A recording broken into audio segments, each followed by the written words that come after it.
তো মক্কায় সবচেয়ে বড় কুস্তিগিরের নাম ছিল রুকানা।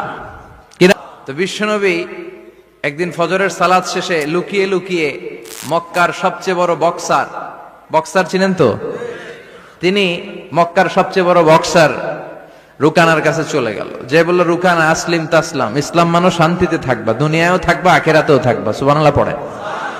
রুকানা বলে, না আব্দুল্লাহর বেটা মোহাম্মদ, আমি তো কালিমা পড়বো না, যদি বক্সিং খেলে আমারে হারায় দিতে পারো তাইলে কালিমা পড়ু। বিশ্বনবী রাজি হলেন। অবশেষে ভাবলেন, আমি বক্সিং খেললে একজন যদি জাহান্নাম থেকে জান্নাতি হয়, বক্সিং খেললে সমস্যা কই? কি রহমতের নবী, কি অ্যাটিটিউড, কি পজিটিভনেস, কি প্রোঅ্যাক্টিভনেস, অলওয়েজ প্রোঅ্যাক্টিভ। সব সময় ইতিবাচক চিন্তা করতেন। নেতিবাচক চিন্তা কারে বলে বিশ্বনবী জানতই না। সুবহানাল্লাহ পড়েন। বিশ্বনবী রাজি হলেন। এবার বক্সিং খেলার পালা। রুকানা হাফ প্যান্ট পরে গায়ের মধ্যে